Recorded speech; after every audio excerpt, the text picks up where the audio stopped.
I'm Kathy Magruder. I'm the Executive Director of the Maryland Clean Energy Center, and I'm pleased to welcome you this morning to our Connecting to the Energy Economy speaker series on the topic, the future of nuclear energy.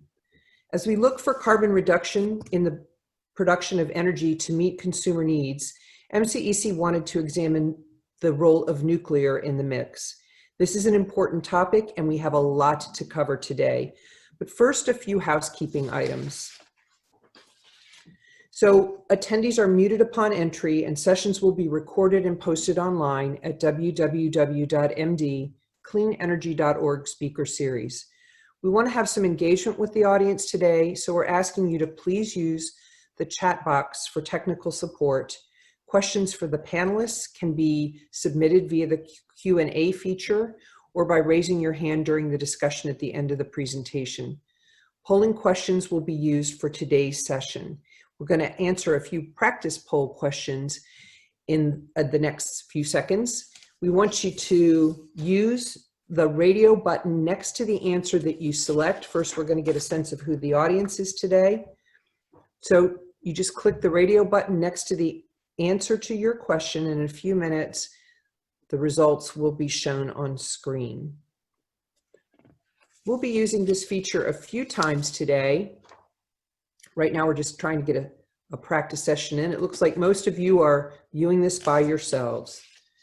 For our second question, we wanted to try to understand who the audience is that's joining us this morning. So just remember to select the option that best describes your work. Click the radio button next to your answer, and then hit submit. And our answers will be coming up shortly. There you have it. This is our audience today. Thank you for joining us again. This session is brought to you by our sponsors, Exelon and the Nuclear Energy Institute. We appreciate their support. Since we'll be sharing some technical information during this session, we'd like to provide some background information that will be posted with the resources following the program. We're not going to read this to you this morning. We're not going to expect you to read it or be tested on it. But there's some important terms and information that you might want to have to better understand the background of this topic on sustainable nuclear power. And I think there are maybe two or three slides that are will be available for you to digest later on. So now I'd like to introduce our moderator, John Kotek, who is the Vice President of Policy and Public Affairs at the Nuclear Energy Institute. John, prior to joining NEI in 2017, he worked for the U.S. Department of Energy, where he was nominated by President Obama to serve as Assistant Secretary for Nuclear Energy. From 2010 to 2012, John served as Staff Director to the Blue Ribbon Commission on America's Nuclear Future, which recommended a new strategy for managing a nuclear waste in the United States. In 2002, John was the American Nuclear Society's Glenn T. Seaborg Congressional Fellow, serving in the office of Senator Jeff Bingaman, a Democrat from New Mexico. John began his career with the U.S. Department of Energy in 1989, and from 1999 to 2003 was a nuclear energy R&D program manager at Argonne National Laboratory. He holds a Bachelor's of Science in Nuclear Engineering from the University of Illinois and an MBA from the University of Maryland. Go Terps, John. And I think we certainly see that you're well qualified to moderate today. Thank you so much. And thanks to our panelists. Oh, and thank you, Kathy. Yes, and good morning, everyone. Coming to you from Rockville, Maryland, in fact. We've got a great lineup of speakers today. At the end of the program, we're going to leave some time for a Q&A session. A couple of housekeeping things. Please remember that questions for the panelists can be submitted via the Q&A feature at any time during the presentation. And you can use the chat box if you need technical support. Okay. And so after we've gone through each of the presentations, I will then moderate a panel discussion where we'll get to your Q&A. And so with that, I'm going to lead us off with a few opening remarks to just try to kind of set the stage for today's discussion and bring forward a little bit of information that you all might find useful. So with that, let me just talk a little bit about the role of nuclear energy in a low carbon system, how it fits in the US, and the role of nuclear nationally here in Maryland. So as folks may know, nuclear generates nearly 20% of the electricity in the United States. You can see from the map on the right where the plants are located here in the US. Importantly, nuclear supplied more than half of the carbon-free generation in the year 2019, nearly 55%. You look at nuclear specifically here in Maryland, a lot of folks aren't aware of the very large footprint nuclear has here in the state. We'll be hearing from Dr. Laura Pierpoint of Exelon later today. Exelon operates a 2-unit nuclear power plant here in Maryland that provides 38% of Maryland's electricity and the overwhelming majority of the carbon-free generation in the state. But in addition to the nuclear power plants, we've got companies like X-Energy and Advanced Reactor Concepts that are looking to develop the next generation of nuclear technology. We've got companies like Centrus, Excel, and Orano that are very involved in the supply and services aspects of nuclear. Of course, the University of Maryland has a very strong nuclear engineering program. We've got labor represented here in the state with the United Association, and of course, we've got a range of government agencies, the Department of Energy office in Germantown, Nuclear Regulatory Commission in Rockville, White Flint, but also NIST and the Armed Forces Radiobiology Research Institute here in Montgomery County. Just painting a picture for you that nuclear is a very prominent part of the economy here in Maryland. I think this conversation is particularly timely because of what we're seeing in the utility community in the US around interest in reducing carbon emissions. So what I've done here is we've captured all of the utility decarbonization commitments that have been made, either to largely or completely decarbonize by mid-century. You'll see this is looking at something at like a 90+% reduction in carbon emissions over the next 3 decades. A lot of it is being driven, of course, by interest at the state level, state level policies to decarbonize, but also interest by big energy consumers to decarbonize. And as those utilities look at meeting those decarbonization commitments, what they're finding is that you really need 3 pieces to the energy supply pie if you're going to do this affordably and reliably. Okay, you need fuel-saving resources like wind and solar. You need what the authors of this paper call fast burst resources like battery storage. But you also need the 3rd piece. You need firm, low-carbon generation that's there around the clock to balance out the system and to keep you from having to overinvest in those other 2 pieces of the pie. What this analysis showed was that you can save between 10 and 62% of total system costs in a zero-carbon case by having firm, low-carbon generation like nuclear on your system. Okay, this has been proven out by other analyses. Here's an example of an analysis that was done looking at the grid in the Pacific Northwest.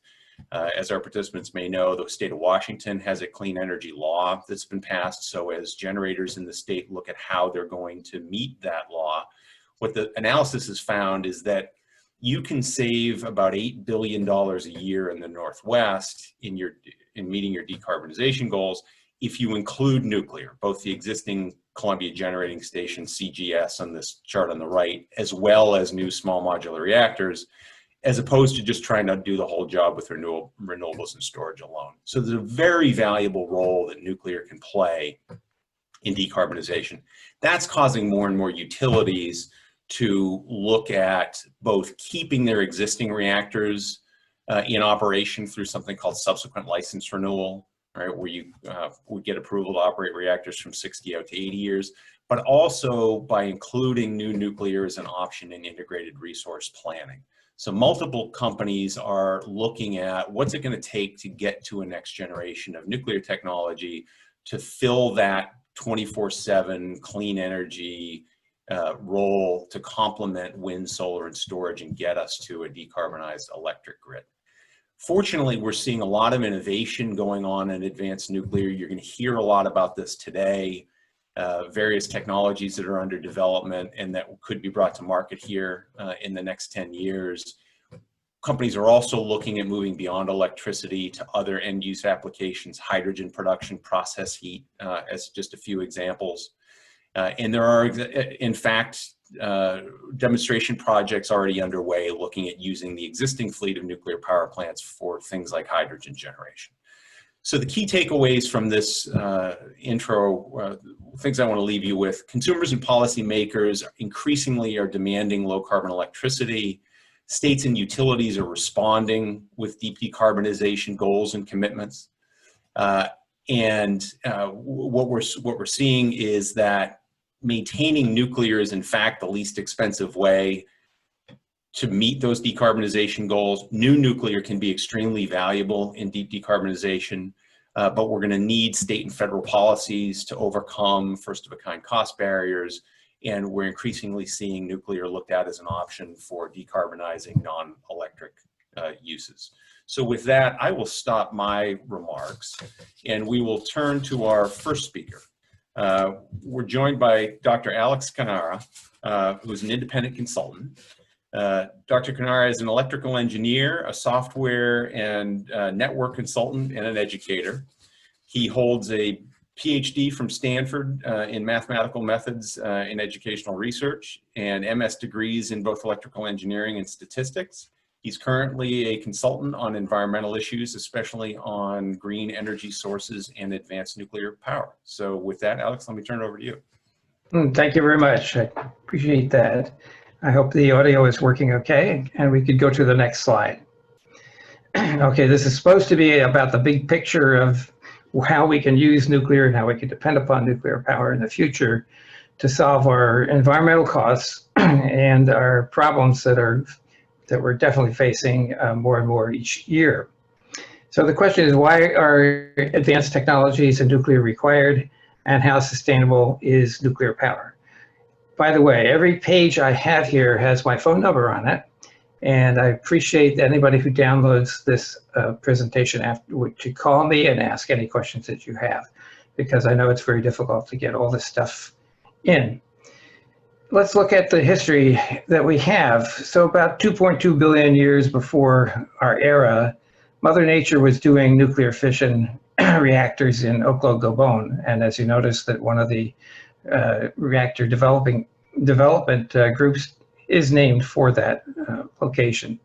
I suggest everybody who is interested, Google Gabon reactor, and you'll get some very interesting stuff. The point is that fission is a very natural event in the heavy element, the elements and heavy like uranium and plutonium.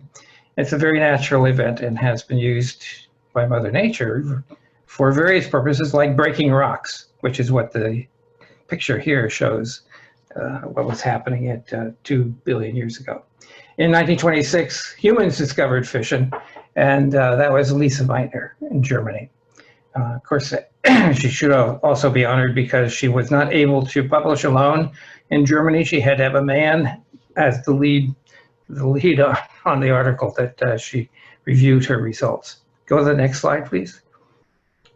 So we're going to go very quickly here because I have a lot of slides and I have certain ones that I really want people to understand. In 1962, JFK was concerned with our future in our economic future and our energy future. And as a result of that, he set up a commission, the Seaboard Commission, and asked them, how are we going to power the United States into the future? And they came back very quickly, and they said the fertile materials, uranium-238 and thorium, which is mass 232, those two materials are able to power us for 100,000 years or more. So that's where what we're going to really talk about here. In 1963, JFK also made some statements about what he thought was important. And if you look at the bottom of the slide here, which I don't know if you can see, the Sierra Club at that time, of which I was a member, had the right idea. They said that nuclear is how we actually protect the environment. Next slide, please. Okay, this is probably the most important slide that we're going to look at. In the upper middle, you have a uranium atom, uranium-235, which is called a fissile, which means that if it accepts a neutron, excuse me, it will likely fission and release energy that's been stored in the nucleus of the atom. And that's what you see at the bottom part, where there's a yellow star, two pieces flying apart from the atom. These are called the fission products or daughters, fission daughters, and they are highly radioactive, and because they're very unstable at this point, having been busted out of a much larger nucleus. So what happens is that we get energy from that, purely simply heat energy, and we can get as much as we want by keep putting in fissile atoms up the top, the blue circle. Uranium fission is a great way to generate lots of heat. So we can keep doing that, but we have to keep putting in a fissile atom to do that. Well, let's see. How can we actually get around the problem of having to continually supply fissile atoms? At the bottom, you'll notice there's some neutrons available. And as a result of that, we have the ability to do what JFK was advised to do, was to produce more fissile by using the neutrons that are released from a fission event. And the way we can do that is put some thorium or uranium-238 in the path of those neutrons that are exiting, and all of a sudden we have the chance of getting a new uranium fissile atom to put in the top again of this little picture. Now, that seems very simple, and actually it is. And so the point of our sustainability is, will we always have enough fertile atoms to be able to produce the fissiles that we need in order to get the energy out of splitting those atoms? There's one other detail here that we should understand, is there's a question of when the neutrons removed are exiting the split atom, they're moving very fast, so maybe 100,000 miles per second. As a result of that, we have relativistic effects, and as a result of that, each other atom surrounding the environment where the fast neutrons are exiting looks small, very small. And so as a result, the more atoms are required to be able to make use of the fast neutrons that are exiting a fission. So one thing that we can do is to slow them down. And if we slow them down, then the target atom, 235 in this case, looks bigger. And so the probability of the fast neutron, once it's slowed, causing a fission is increased. That's a basic issue in all nuclear reactor systems. So we have a choice of moderating neutrons to be slow and or letting them run fast. There are two basic structures for reactors that operate that in those two modes. That's just to keep that in mind. Down below is a simple graphic that shows why fission is a very beneficial source of energy. There's very high energy release per pound of whatever fuel we're using. If you can see at the bottom, it says 1 gigawatt year per ton in a standard reactor, light water reactor. That means a million homes run per year per ton of uranium-235 or uranium-233 or any of the other fissile atoms. You can see that that's more than 1 million times more energy dense than any combustion source we have. And it's only 100 times less energy dense than fusion. So a couple of my degrees are in areas that have to do with fusion. And as a result of being only 100 times less dense in terms of energy, fission is very valuable. We don't really have to worry about fusion for a long time, but that's another subject. Next slide, please. Okay, on the left side of the, there's a graphic here comparing fusion and fission energy. As we move up the left, we have helium being fused to, I'm sorry, hydrogen being fused to helium and so forth.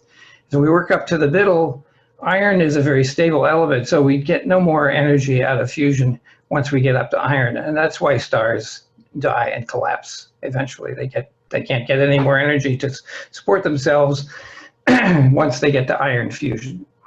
To the right are what our heavy elements are, created when we have stars explode or mergers of neutron stars, that kind of thing. We get the heavy elements. We get uranium and we get thorium and so forth. And if you look to the right, there's a little red arrow that shows how much energy we get by fissioning one of those atoms. And as a result of the fact that the atoms that get heavier are less stable, if we fission one of them, we actually move back to the left because we have two smaller atoms, and we gain that energy. So we actually get energy by busting up heavy atoms. We gain energy by fusing very light atoms. Let's go to the next slide. On the left of these two columns are the fertile atoms that we were talking about before, where we can make a fissile out of a fertile atom by hitting it with a neutron. So as you can see on the left, we start with 232, which is thorium. On the right, 238, which is uranium. The most common isotope is uranium, is about 99% of what we mine. It used to be about only 95% of what was in Oklo and the reactors then, 2.2 billion years ago. At any rate, we can create several fissils in a chain, as you can see, and that's really what we're looking for. We're looking for creating fissils from fertile atoms, and that's how we actually can make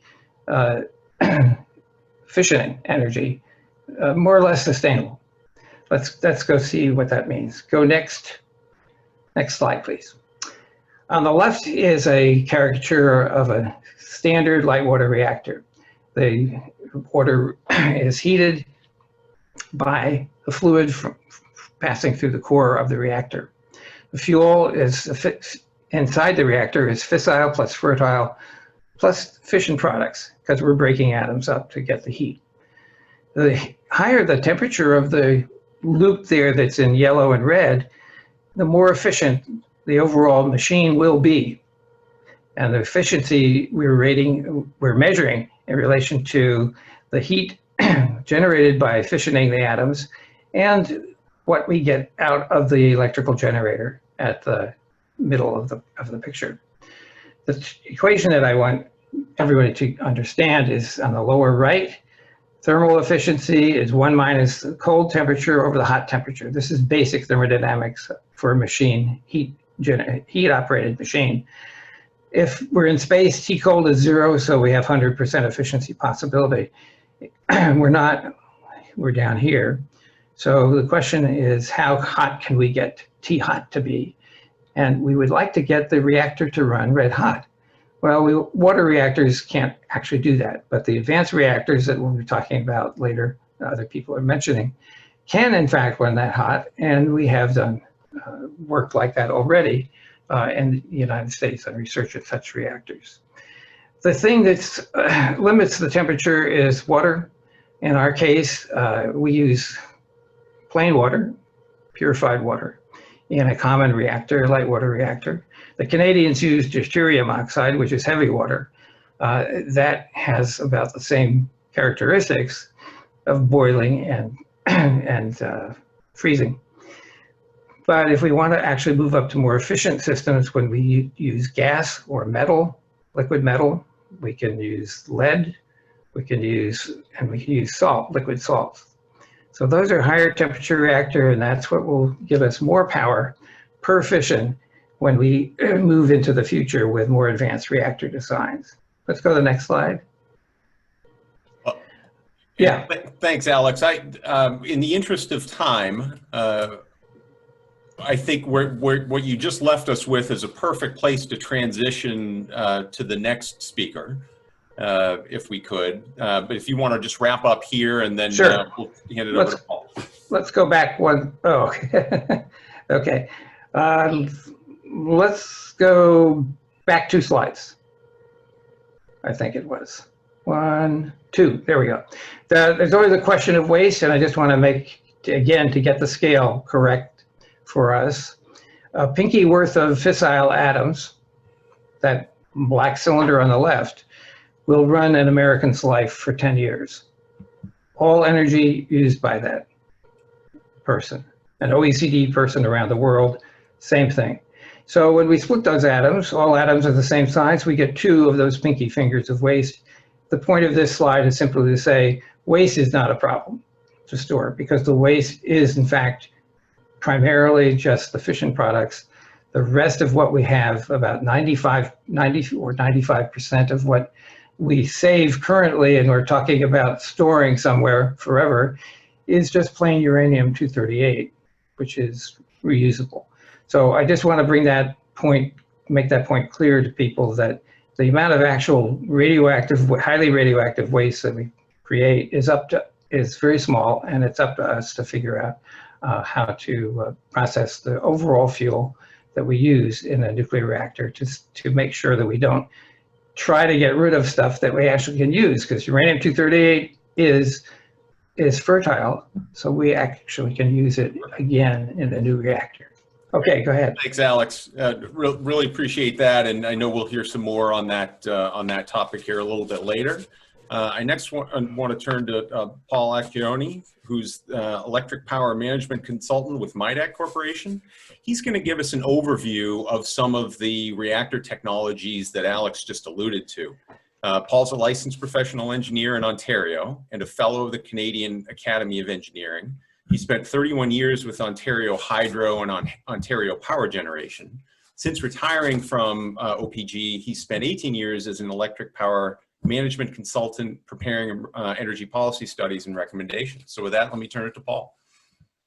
Thanks, John. Next slide. Next slide. I'm going to present 4 advanced small modular reactors for you today. We're also going to talk about why existing reactors are large and water-cooled, and we'll discuss some of the challenges that we're going to face as we develop these new advanced reactors. And I'll leave you some references for those of you who want to dig a little deeper. Next slide. Reactors can be categorized in several ways: by core, coolant, or working fluid type, by neutron speed, by core size, or by fuel type. Now, each of these choices has implications for reactor performance, public safety, spent fuel radiotoxicity, fuel sustainability, and cost of energy. Next slide.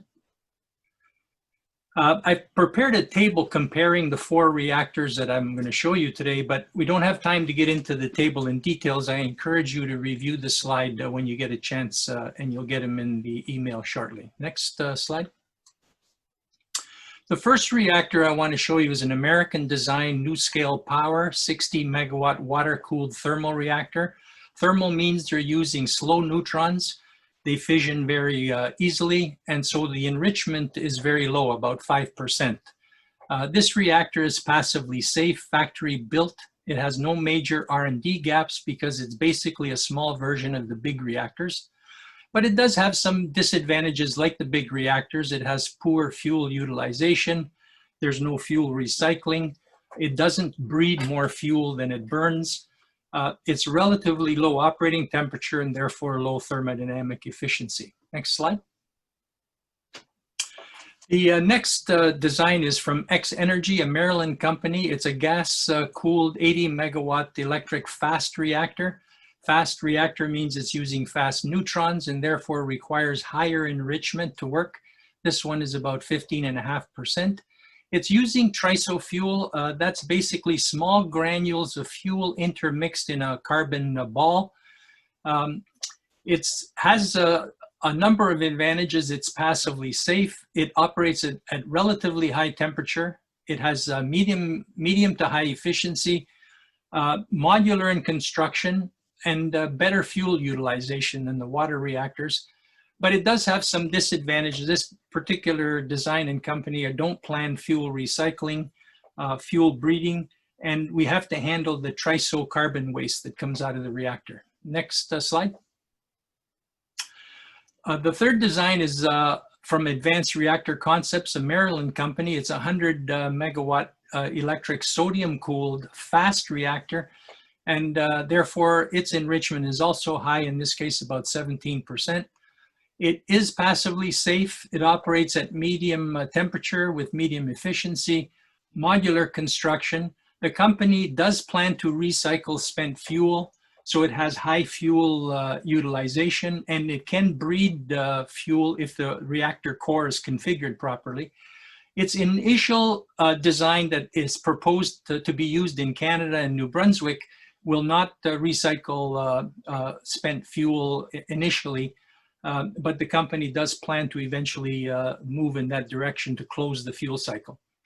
The disadvantage of this design is that we don't have a commercially scaled up version of the fuel reprocessing system. The current planned system is at laboratory scale currently. So there will be some R&D and commercial development to be done on the fuel reprocessing. Next slide.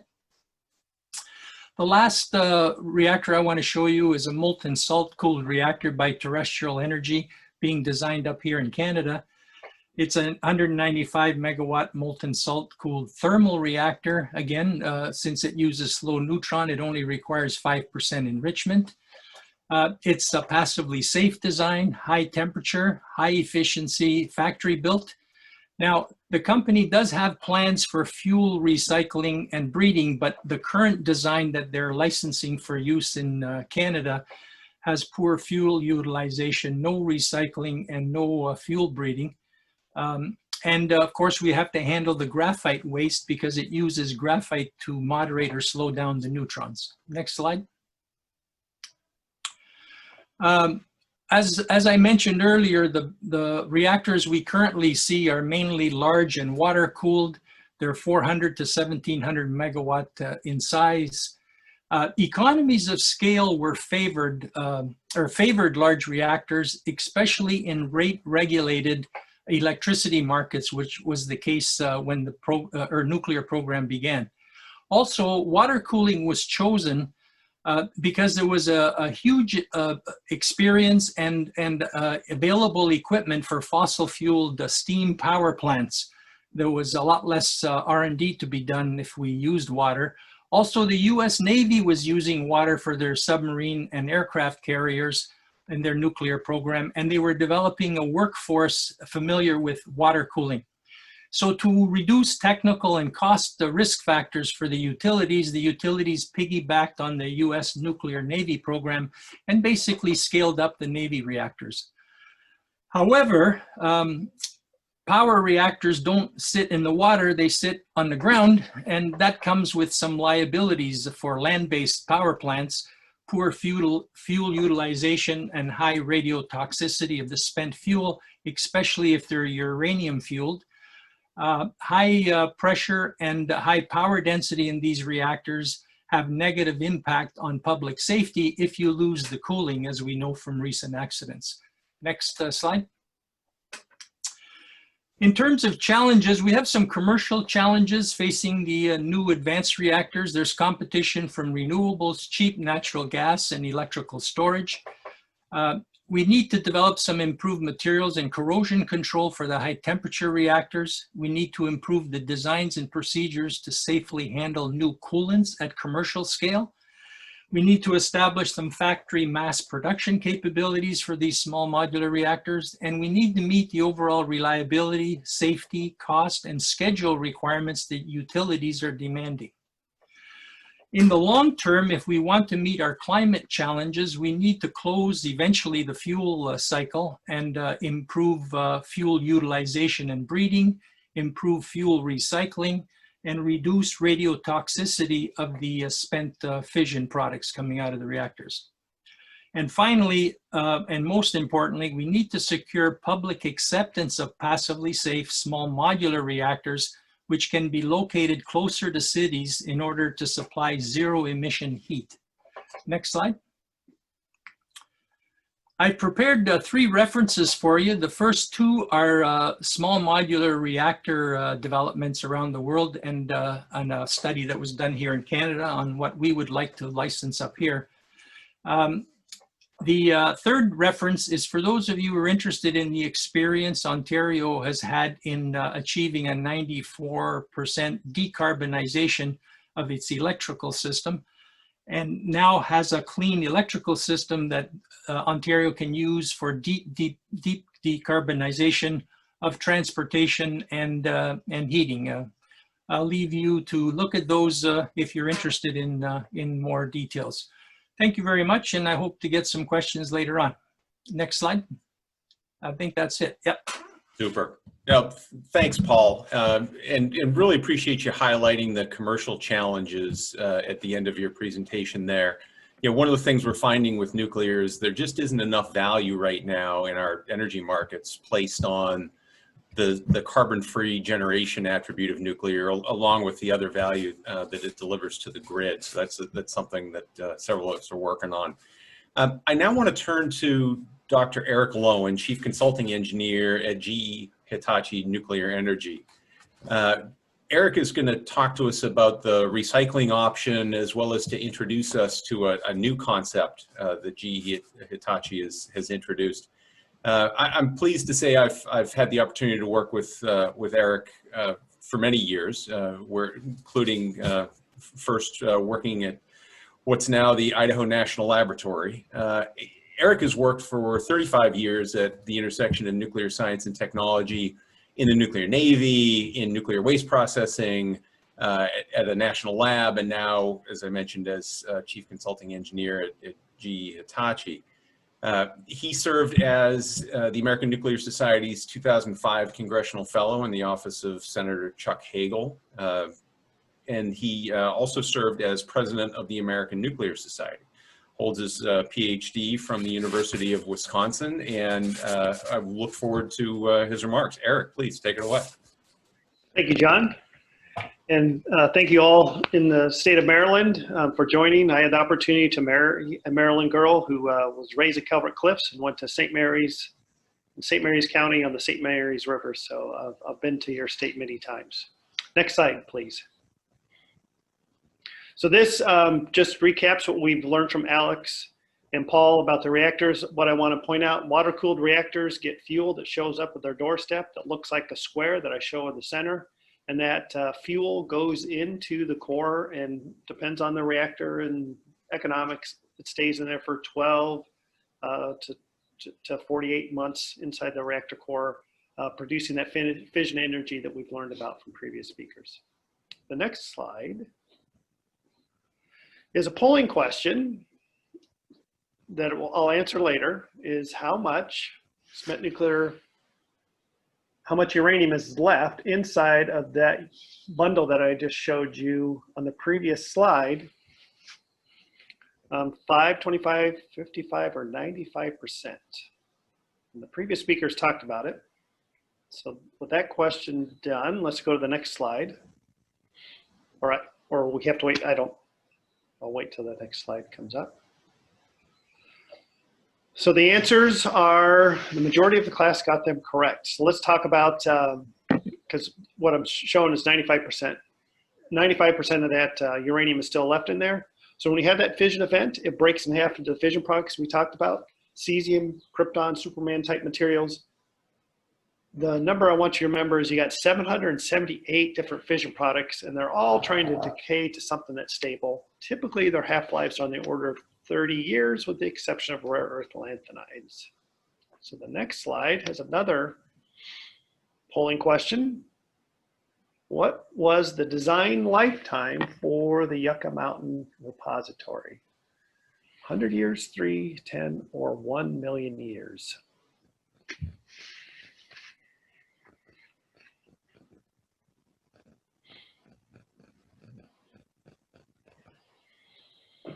%, got the old requirement correct, and 33% got the new requirement correct. And we'll talk a little bit of that on the next slide. So GE-Hitachi Nuclear Energy went on record in front of Congress with testimony that Lisa Price gave and defined simply the three options you have for used nuclear fuel as the three R's: repository, reprocessing, and recycling. And in there, we kind of described the landscape. And by no means did we say you didn't need a repository if you had reprocessing and recycling. It was just trying to make it so that you could easily remember what the three R's were.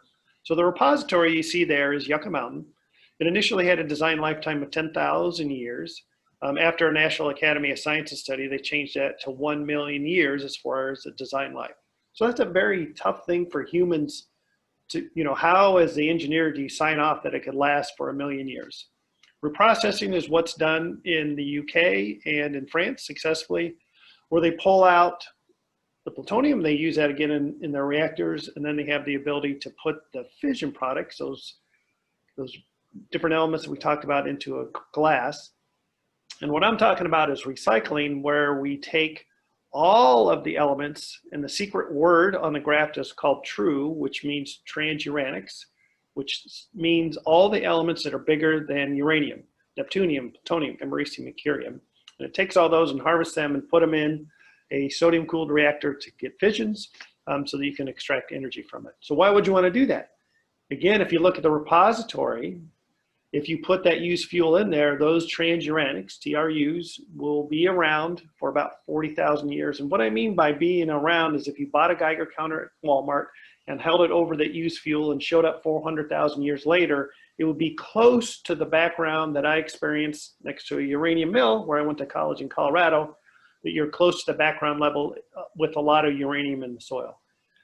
If you have just the fission products, you can see that's on the order of 300 years. So now when you look at these three options, if you build a repository that didn't have to last for 1 million, but something less, could we save money? Would it be better for society? Would we reduce our footprint?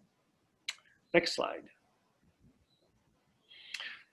So used fuel, we kind of talked about this before. It goes into the reactor, round numbers, 5% of it's uranium-235. It comes out that it's less uranium-235, but 95% is uranium-238.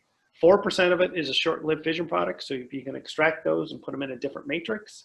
And finally, these long-lived isotopes, which really drive that red line down there on the graph to 400,000 years, those, in the right kind of reactor system, will fission. And at fissioning, you can extract more energy of them. And when they fission, then you're left with those green things, or short-lived isotopes, that can decay away. Yes, there's 3 or 4 other ones that are just a little bit longer, but when you look at the majority, this is where there's a difference. So the next slide. I'm shifting gears to talk about natrium. I had the opportunity to leave Idaho, so I was, John and I no longer work together, and I started a job with GE-Hitachi. And in that job, I was trying to sell the PRISM reactor. So during the Advanced Liquid Metal Reactor program from 1984 to 1994, even though it was passed in the Energy Policy Act of 1992, it never got built. When I showed up at GE, the Global Nuclear Energy Partnership was started. I was unable to sell it then, and I was unable to sell it to the Blue Ribbon Commission that Allison will talk about next. TerraPower was unable to really get the traveling wave off the ground, so we've come together. So we have the best of PRISM, the best of the traveling wave, and the best of concentrated solar technologies to say, let's make a different reactor. And we called it natrium. So for those of you that remember your Latin, natrium stands for sodium, hence sodium's chemical symbol is Na. And what we're trying to do is make a reactor that's, round numbers, 300 megawatts electric, and you could flex to 500 because we're using the solar storage power with salt. And the big news that we had 2 weeks ago is that we won the Advanced Reactor Demonstration Program from the Department of Energy. So what does natrium look like? I show you on the next slide. The idea is to reduce the sprawl, if you will, the nuclear sprawl. And when you have that nuclear sprawl, you have safety conditions and requirements that are costly. So the idea is let's make the nuclear island very, very small, and then the solar storage, which you see in the foreground, bigger, so you can absorb that heat. So the idea is that the reactor would run at 100% power most of the time. And if the grid didn't need that electricity, then you're putting that energy into the storage of the salt. They're shown there in the foreground. The next slide shows them just a little bit closer. So they have these big tanks of salt. That technology has been worked out. Big tanks of hot things are not easy to do. You got to make sure you have the right sort of foundation. But if you have that stored salt, then when you have those swings, some people call it the duck curve, when you have the wind and solar going down because it's nighttime or the wind stops, then you need to have that ramp. Then you pull that extra heat that's stored in the salt and generate more electricity with your steam turbine, putting that to the cold tank. So this allows this thing to be flexible. You have the ability to put on the grid for frequency control. So it gives that utility a little bit more options of a power plant, because the sodium reactor is detached from this heat plant. So they don't interact in a safety way, but they interact in the context of sharing energy. And so the last slide then kind of puts it together. It's trying to make a very simple nuclear system that can optimize a plant layout.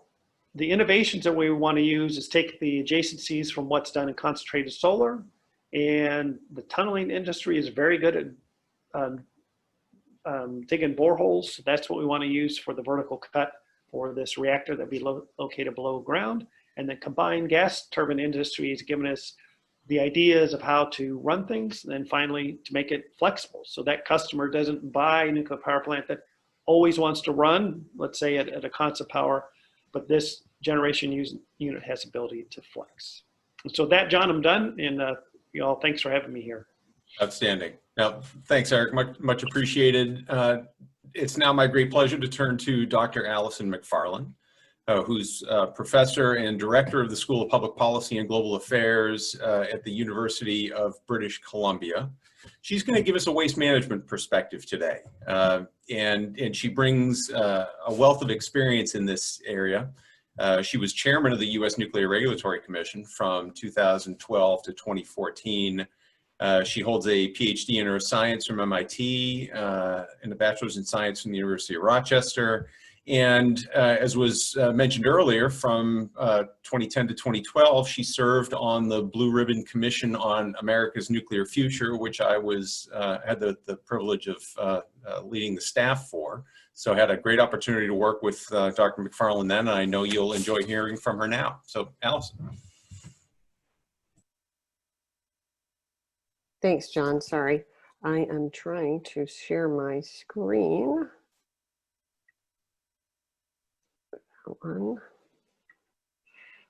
So bear with me a second here. Yep. We're seeing it now. Are you? Except I'm going to start there. Okay.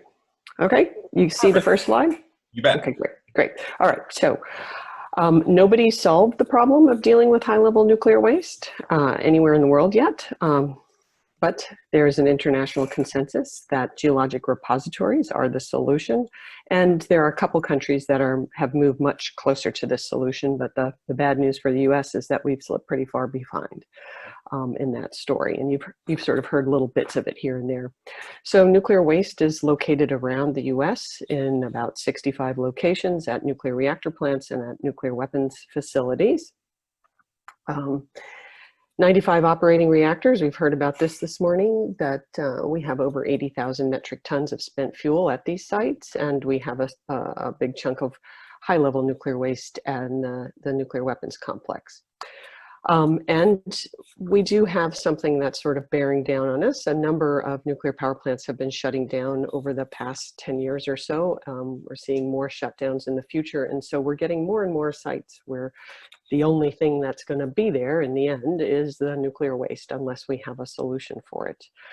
In 2010 to 2012, as John mentioned, John and I were both on the Blue Ribbon Commission on America's Nuclear Future, and we developed a number of recommendations for moving forward on this issue. And I just highlight some of the really most important part of the recommendations is that we need a consent-based strategy to find a repository and to cite a repository, and we need a new organization to manage the nuclear waste program in the US. And we need assured access to all those nuclear waste funds, which we've all been paying for, those of us who paid for electricity that was produced by nuclear power over the many decades, all of this has become very complicated, and we need to move towards developing a repository. And so I'm just going to highlight a couple issues just to give you sort of the bigger picture on some of these topics that you guys are hearing about today. So some of these new technologies, etc. First, let me just tell you what other countries are doing. In Sweden and Finland, these countries have selected repository sites, and they have public support for moving forward. Sweden is in the final stages of its regulatory analysis. Finland is the furthest ahead. They are actually constructing a repository. France has selected a site, and they plan to submit a license application for that site in a couple of years, and Canada is in the final stages of the site selection process.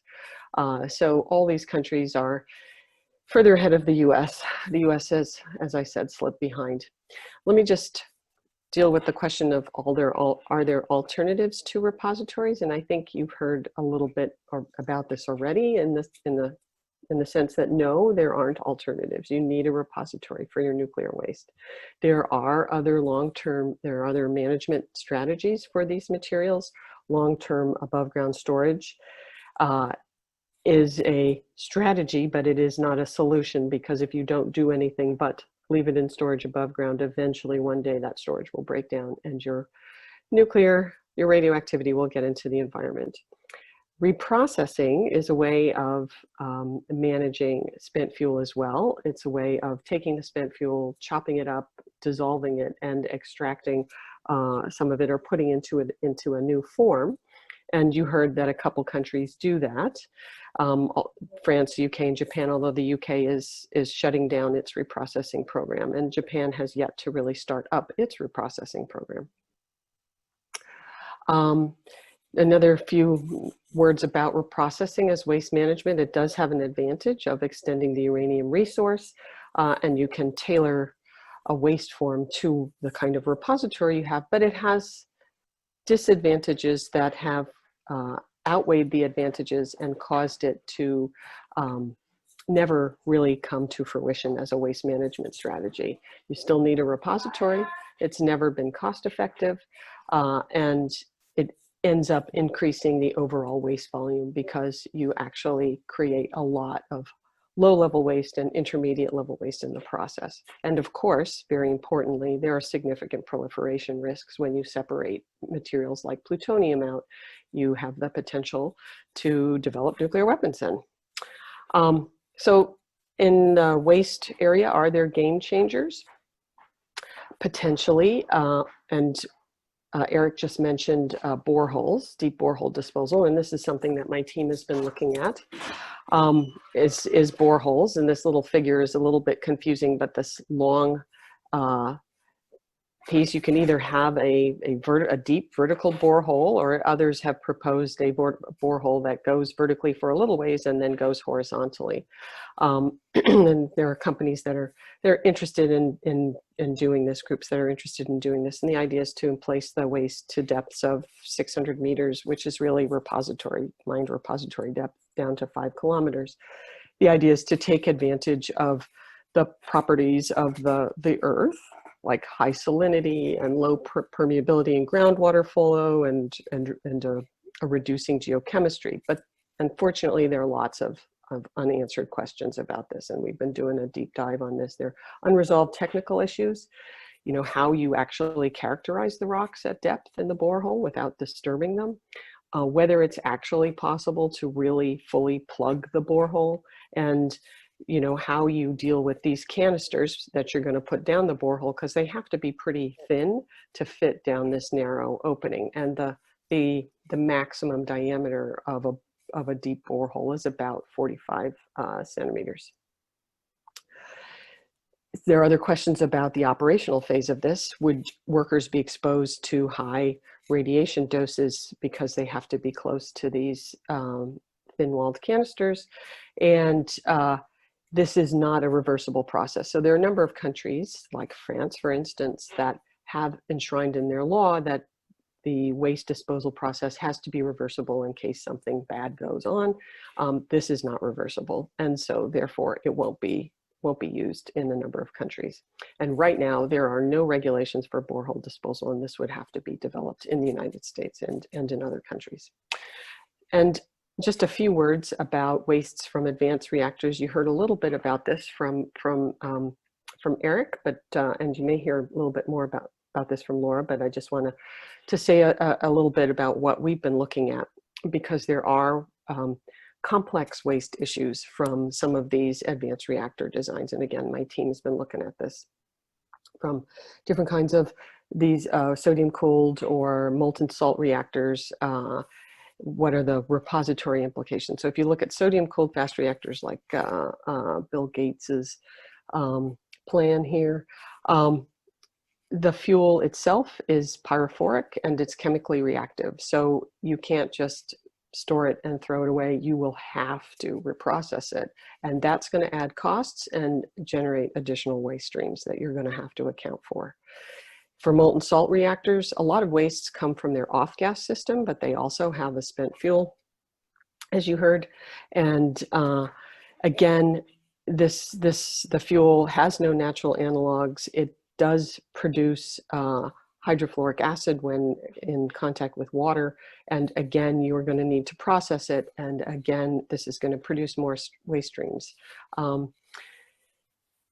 Just to step back very briefly and say, a lot of times these advanced designs have been, and reprocessing has been appealed to because it reduces the volume, potentially reduces the volume of the high level waste.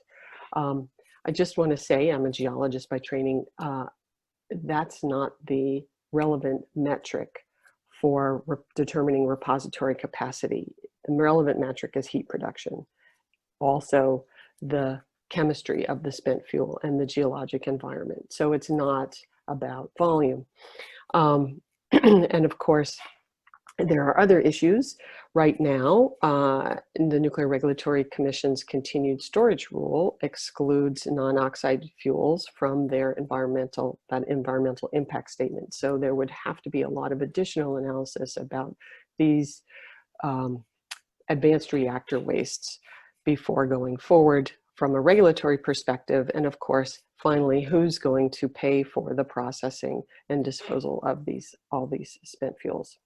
I know that was a broad run through, but I'm going to leave it there with a picture of the beautiful location of the Diablo Canyon nuclear power plant. Back to you. Fantastic. And I think I have to stop sharing, which I don't know how to do. Well, let me get back there. Sorry. That's all right. Yeah, there you go. Ah, very good. All right. Thanks, Allison. I really appreciate that. We will now turn to our final panelist, Dr. Laura Pierpoint, who's Director of Technology Strategy at Exelon. She's going to talk to us about the current state of play with nuclear, and then some of the things that Exelon is looking at for nuclear in the future. Prior to joining Exelon, I actually had the opportunity to work with Laura at the U.S. Department of Energy, where she directed the Office of Energy Supply Security in the Office of Policy and Systems Analysis. Like myself and Eric, she was a AAAS Congressional Science and Engineering Fellow. She worked, as I did, for the Senate Energy and Natural Resources Committee. Got her PhD in 2011 from MIT in engineering systems, and I know you'll all enjoy hearing her remarks. So Laura, please take it away. Thanks so much, John. I'm so pleased to be with you all today. So we can go ahead and jump right in to the next slide, and then right to the next one. I thought I'd go ahead and follow up Allison's beautiful picture of Diablo Canyon with an even more beautiful and close to home picture, maybe not more beautiful, but equally beautiful picture of Calvert Cliffs in Maryland. So go ahead and go to the next slide. So I'll start by talking a little bit about where we are today. As John and others have mentioned, Calvert Cliffs is the only nuclear power plant in Maryland, and we at Exelon manage the plant for all of you. The Calvert Cliffs plant is responsible for generating 80% of the state's zero carbon electricity in 2018. So obviously a huge contributor locally to the environmental picture. I think John also mentioned that there are a huge number of jobs directly associated with the plant. And a Brattle analysis that we conducted basically suggested that there are about 2,300 jobs that are tied directly or indirectly to the plant, and that the plant brings about $15 million a year in state tax revenue. I think another thing that's really important to remember too is that not only does this plant contribute to a lot of very direct jobs, but these are really high paying, important jobs within the state.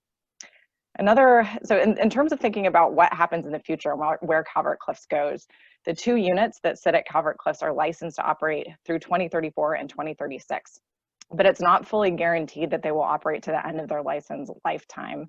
There's actually a lot of economic pressure that our plants are facing throughout the competitive wholesale electricity markets, and Calvert Cliffs is no exception. So you've seen lists of some of these plants that have shut down over time, and there are others, including Calvert Cliffs, that are at risk because of the economic pressures and extraordinarily low energy prices, electricity prices, brought on mainly by low natural gas prices within the region. But it's also possible, if things go the other way, if the economics really do bear out for Calvert Cliffs, that the plants there could operate to an 80-year lifetime. So that would mean extending the licenses another 20 years beyond 2034 and 2036. And excitingly, the Turkey Point plant in Florida recently received a license to operate out to 80 years, was the first one to do so. Note that if the Calvert Cliff plant closes, it's going to be really hard to replace it with carbon-free in-state sources. And so as one example here, if you assume that solar installations have about a 20% capacity factor, in order to fully replace the electricity that Calvert Cliffs provides, you're going to need nearly 7 gigawatts of solar panels that would cover an area about the size of Baltimore. So this is a very tall order to be able to do, and it's one reason that we hope to continue operating Calvert Cliffs. Next slide, please. So I thought I'd talk a little bit about Exelon's perspective on advanced reactors. I won't say too much here because I think the previous panelists have done such an excellent job of describing some of the advanced reactor designs out there. But I think, as folks know, our existing fleet is composed of light water reactors. There are some passive light water reactors under construction in the United States. And now we're really looking toward the future and wondering about small modular reactors that could be light water or could be advanced reactors in their nature. And there are a number of different designs for those, which again, I think folks have described well. We at Exelon are looking at all of these. We're really analyzing them very carefully to figure out which of them might be best suited for the sorts of systems and operational environments that we've come to understand. And we're even looking all the way out to the distant future when we hope fusion reactors might be available. Fundamentally, we're a nuclear company and we're really interested in supporting and ultimately being part of the US's nuclear future. One thing I really do want to emphasize here, it's come up a couple of times already today, but the cost of these technologies is fundamentally important. This is really a gating item for us when we're considering what sorts of technologies we want to support and really track. The fact of the matter is that if a nuclear plant can't produce electricity that's competitive, at least with renewables, particularly if those renewables are backstopped with things like storage, then it's not something we can really legitimately consider. So we always start there. But obviously the other discussions that we've had today are extremely important around waste, around the availability of reactors, around how the reactors play well with the rest of the grid. And those are things that we look at as well. Next slide, please. So in addition to thinking about, the future of the reactors themselves, we're actually also thinking about what reactors can do. So a couple of years ago, the senior leadership in the nuclear organization came to my team in corporate strategy and asked, hey, is there anything else we can do with our nuclear reactors besides produce electricity for the wholesale markets? So we wound up undergoing a very extensive analysis to look at other ways we could use our electricity, for example, for storage installations or maybe directly for data centers. We also thought about ways we might be able to directly use our nuclear steam, for example, by selling it to industrial off-takers. It turns out there's actually a power plant in Canada, the Bruce Power Plant, that has done this. They created an industrial steam center where they sold steam directly to a number of industrial off-takers for a while. They're no longer doing this because the prices of electricity have come up again in their region, but we saw that as one interesting example of something we could do. So we really looked at everything. We looked at the plastics industry and their heat needs. We looked at greenhouse systems and agriculture and looked at, what their cost structures were and whether nuclear steam would be interesting or beneficial in those contexts. We even looked at pulp and paper. And of course, as you can imagine, the pulp and paper industry is not growing substantially, but if you look at the bottom right-hand corner, you'll notice that corrugated packaging is actually something that is growing. So this is something that we considered. Much to my surprise, hydrogen actually emerged as a really exciting and interesting opportunity. So go ahead and go to the next slide. And this is what we've continued to pursue. We've really looked deeply at hydrogen production, and particularly clean hydrogen production, as an opportunity for our existing nuclear plants. And to that end, we've partnered with the Idaho National Lab and a number of others, including Nel Hydrogen, to go after some Department of Energy funding that we've now received. And we're planning to build a pilot hydrogen electrolyzer at one of our nuclear plant sites, which we will be announcing shortly. The electrolyzer is going to be 1 megawatt, so it's going to be very small and produce a small amount of hydrogen. And we're actually that hydrogen plant's own needs. But the idea is to really study this, to understand the operation of the electrolyzer, to figure out if it could be, for example, responsive very quickly to price signals. We're also going to understand all the regulatory issues and other technical issues associated with pairing hydrogen production with a nuclear plant. If the economics and the other elements of this configuration bear out, our hope is that we could eventually scale this up, build bigger electrolyzers, more on the order of 50 megawatts, their plant sites, become regional suppliers of clean hydrogen. And this could help decarbonize our local industries, as well as, potentially help spur the adoption of additional hydrogen demand in things like long-haul trucking and other sorts of new applications. So we're really excited about this. This is something that we see as an opportunity for our existing fleet and could actually help sustain the fleet. So I mentioned that there are some economic pressures that our plants face, particularly in the wholesale electricity markets. And that was what started this whole discussion for us internally. The idea here is that it's possible that we could generate hydrogen when electricity prices are particularly low. And then when electricity prices are high and the grid has a lot of demand, we could stop producing hydrogen and serve the grid. And so this might be one way that we can, with our existing fleet, better support the grid and better increase the value for the nuclear plants so that we can keep them open and continue to generate carbon-free electricity. And obviously, this is not just a solution that's applicable for the existing fleet. It's also something that we're thinking about in the context of advanced reactors in the future. So for example, one interesting feature of some potential advanced reactors is that they have very high outlet heat temperatures, and that will actually expand the number of off-takers and the kinds of folks that they can partner with to sell their steam, if that's something that they desire to do. But it's a really interesting way that we could potentially use our reactors in different ways, not just for electricity production, but expand the value that our nuclear fleet in the United States and globally can bring to the table. So with that, I will conclude and look forward to any questions. Thank you. Fantastic. Thanks, Laura. That was excellent. And I'm quite pleased to see we've got a large number of questions that have come in through the Q&A and other channels. And so with that, I really do want to just dive in and handle, address some of the questions that have come up. I want to start with one. It's actually a combination of a few things that we've seen. We've talked a lot about the waste question today. I know when I get out and talk to audiences about nuclear energy, waste and safety tend to be at the top of the list.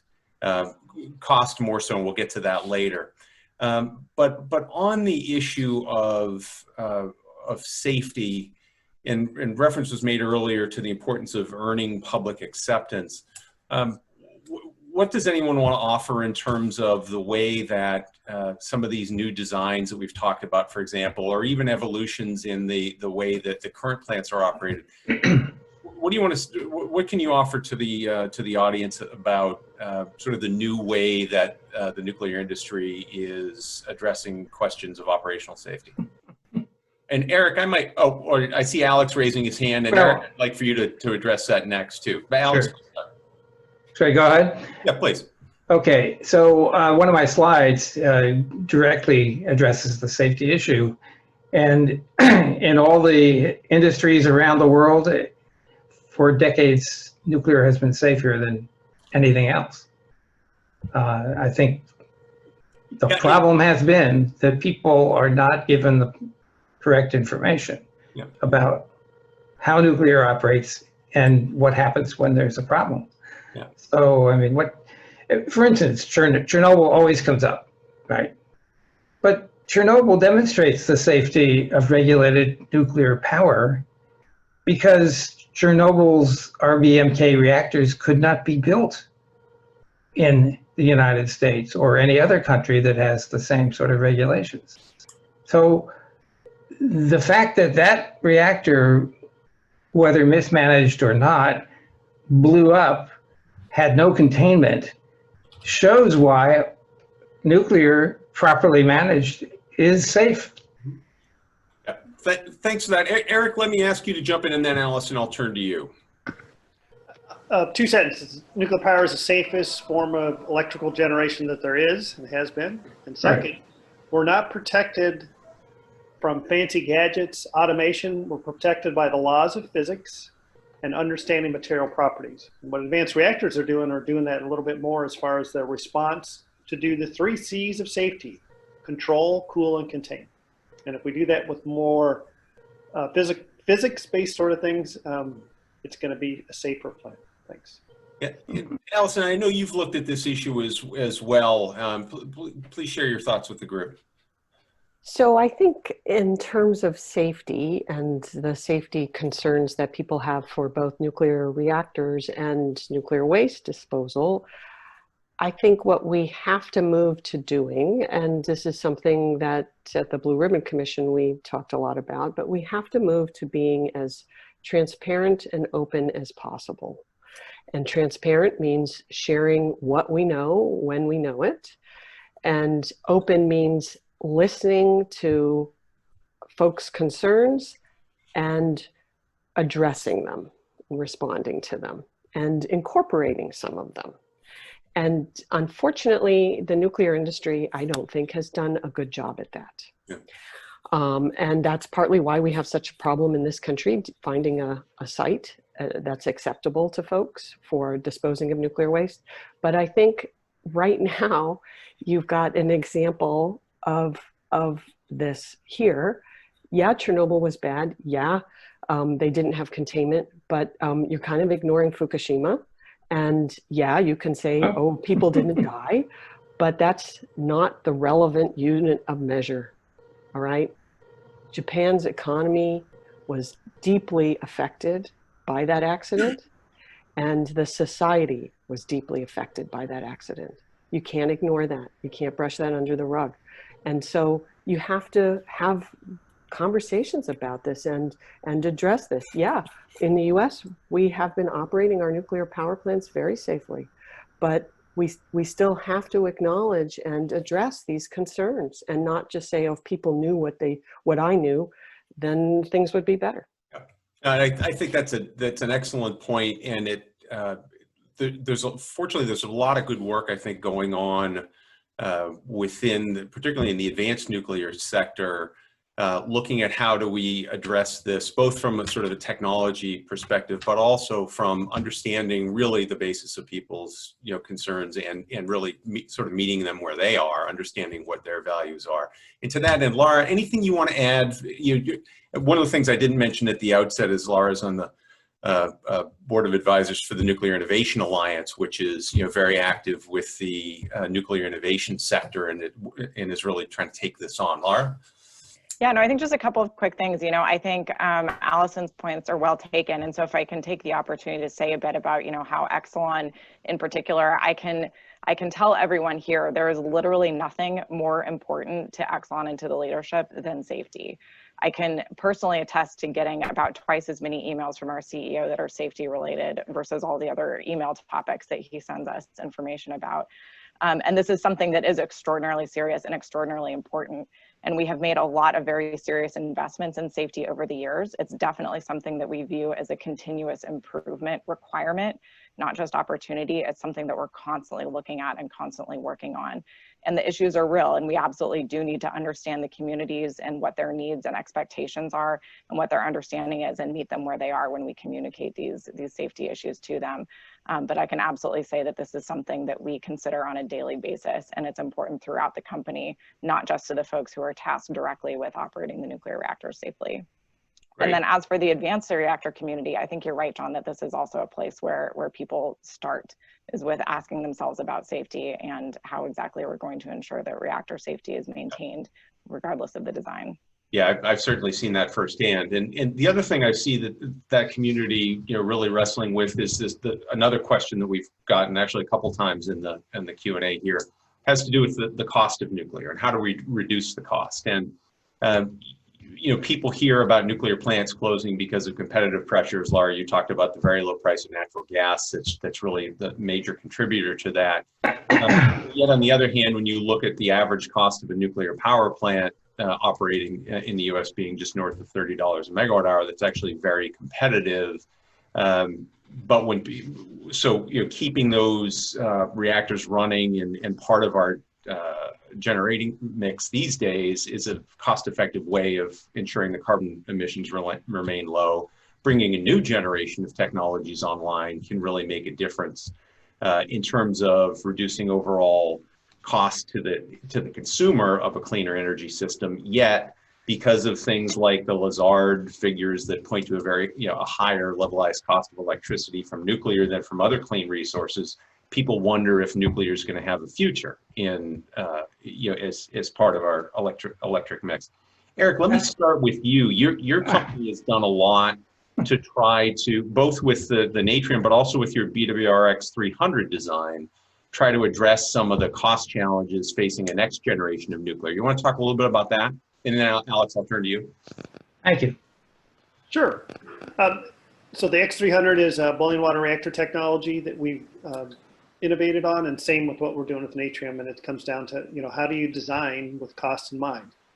And to do that, you have to look at innovation in construction, look at innovation in different materials, and try to make that footprint lower. So the challenge to my team is, how do we design a digital environment to do that faster, so that we have a design that we can go to the Nuclear Regulatory Commission with that's complete, because the commission wants to see a complete package rather than bringing them individual things. So that's what we can do on our part to help drive the costs lower, and I'll turn it over to Alex for other insights. Okay, so I got two comments. Fukushima was predicted before it happened. And the reason it was, I worked for Mitsubishi Electric myself, so I'm kind of aware of how Japanese companies work at the top management level. TEPCO is one of the largest employers in Japan and had very high level connections to the government in Japan, and was able to thwart the Nuclear Regulatory Agency in Japan. And so as a result, even before the plant was built, the design was deemed to be a design to fail, because they removed 25 meters of natural elevation from the site before building the plant, before putting in the cooling pumps and so forth at almost sea level. They were able to get away with it because TEPCO is one of the largest employers in Japan, and the cozy relationship between top executives in a company like that and the Japanese government allowed them to avoid proper regulation. And that's why the seawall was too short. It's why the pumps were at sea level. It's why the plant failed. The plant didn't fail because of nuclear problem. It failed because it was designed to fail. And geologists warned them about it. But because of the blindsiding, because of the relationship between executives and the government, the plant was built anyway. That's obviously a violation of proper regulatory function. So again, proper regulatory function means that nuclear is safe if it's improperly regulated. I mean, anything is improperly regulated is not going to be safe. The other thing is gas. The cost of gas power versus nuclear is actually a ridiculous comparison, because gas vendors don't pay a carbon tax. Gas leakage is now enough to add 160 parts per million equivalent of CO2 to our global warming figure, which for CO2 is just 417 parts per million now. So nobody pays for that either. Nuclear, if you wanted to treat it fairly, would be getting a credit for everything that the gas folks don't pay. So that's it. And Alex, I think that's really an important point. That's one of the challenges that our existing nuclear operators are facing in the marketplace, is that, particularly at the state level, you've got policies that have been established that do encourage and incentivize certain types of carbon-free generation, but they don't incentivize nuclear, and as a result, we find our nuclear plants in many places at a cost competitive disadvantage. We've got a bunch of other questions we want to get to, but we do have another poll question that we want to ask the attendees, and so I'm going to ask the team to bring that up, and there it is. So if folks would answer that, please give us your perspective based on what you've heard about how Maryland should move forward with investments in nuclear power. So I'll give you all a little bit to answer on that.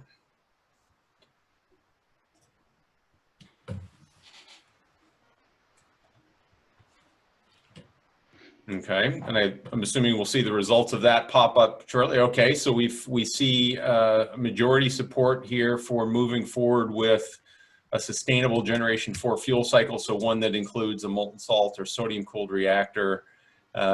Also see support for investing in small modular versions of legacy light water reactors like the BWRX 300 that Eric described, and we've had other discussion on.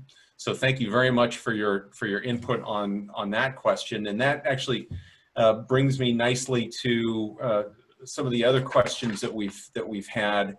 Let me start. Let's go back to this question about nuclear waste. We've had some questions about the repository and recycling. Two that I'll bring up now. Is it important to consider retrievability as a priority in repository design, given the fact that fuel might be reused down the road? Maybe maybe recycling's not cost competitive today, but maybe it will be down the road. And does it make any sense to look at given differences in geology around the globe, does it make sense to look at multinational repositories? And both of those, of course, Allison, are things that the Blue Ribbon Commission looked at. So why don't I start with you and then see if others have comments. Sure. The idea of a multinational repository has been around for decades. Nobody's been able to make it work. It's a pretty difficult, it's a pretty heavy lift. A country like the United States has plenty of reasonable locations for a repository, so it's a sort of a non-issue here, and especially because we have so much material, it would just so costly to transport it to another country, and transportation is a big part of the cost of dealing with high level nuclear waste, of disposing it. So that's something to keep in mind. Mm-hmm. So right now, I'd say that's kind of off the table. The other question about retrievability is an important one. It tends to be a societal question. It's never really considered in terms of, well, we might want to use this fuel in the future. There are reasons for that. In part, there are isotopes that grow over time in the fuel that make it very expensive to clean up, to use in the future. So a lot of our stock of very old spent fuel that exists in the country, it will never be economically reasonable to try to go to that and extract, and we really wouldn't need to at this point. Great, thanks. Anyone have a quick comment they want to add on that before I turn to another question?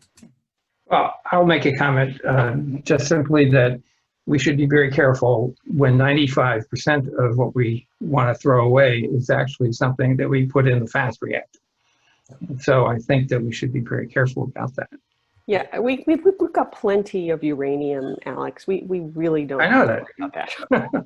I know, but the point is that we're talking about sustainability for a society that's going to double its electricity demand in not too many years. Yeah, and speaking from my former DOE perspective, that's certainly something DOE has been researching over the years. Are there fuel cycles that may make sense over the long term, recognizing that at least in the short term there hasn't been that demand to go down the road of recycling our commercial reactor fuel, but it may make sense in the longer term. So there's a healthy R&D program going there. Eric Loewen, there were several questions pointed to you, but first I want to get to one to Paul. Paul, we had a question regarding Ontario, and specifically, how is Ontario decarbonizing? It's held up as a success story, and does that include nuclear? Yeah, Ontario runs over 60% nuclear on energy. And we did most of the decarbonization by restarting some reactors that had been shut down because they reached their end of useful life. And so we refurbished them and brought them back online. Probably about 70, depending on how you do the math in terms of which came first and which came last, between 70 and 90% of the decarbonization was done with nuclear refurbishment, about 10 to 15% with switching from coal to gas. By the way, that was coal to nuclear, gas, and renewables. So about 70%, let's say, for nuclear, about 10 to 15% for renewables, and about 10 to 15% for what was it? Gas and renewables, about 15%. Yeah, no, it's really an impressive record there in Ontario. You know. Yeah, the big decision was to get rid of coal. And that was easy in Ontario because we don't have a coal mining business in Ontario. Yeah. So the government didn't have political pushback. Yeah, and they owned all the plants. So so it was easy for them to make a public policy decision. Yeah, but so it can be done. Yeah. And Eric, let me turn to you now with a couple of questions. We had questions about natrium. People are asking about timeline. Why are you using heat storage instead of batteries? Anything you want to add on that? The reason why natrium uses heat storage, it's cheaper to store as heat than it is electricity or electrons in a battery. So if you look at the numbers, look at how much batteries cost you. So it's easier to store as heat, salt technology. So that's why we're using salt and natrium. Very good. And then there was also a question about timeline. So the timeline of the advanced reactor development project, help me, John, on the ARDP, whatever that acronym stands for. Sorry. Demonstration program. Thank you. That program is 7 years, and there was a lot of different vendors that submitted. Everybody had to show their case to be able to do it for 7 years. So the team's excited to do that delivery, and that's why I touched a little bit on that digital engineering to be able to do that. So that's what we signed up to do to win that award. And then final one for you, Eric. You were asked anything you want to say about the status of the PRISM design? No. I'll turn it back over to All right. Ken. Super, very good. Well, with that, I'd like to thank our panelists for a great discussion. I really enjoyed it. I hope you've enjoyed it as much as I have, and I'll turn it back to Kathy for closing remarks. Thank you, John, and thanks to our panelists from the Maryland Clean Energy Center. We also want to thank John for an excellent job moderating a very complex topic. There's lots to digest here. Clearly, there's a lot to think about for our audience and for policymakers in the future. This is the concluding seminar of our 10-week series, and we really think we ended it on a great topic.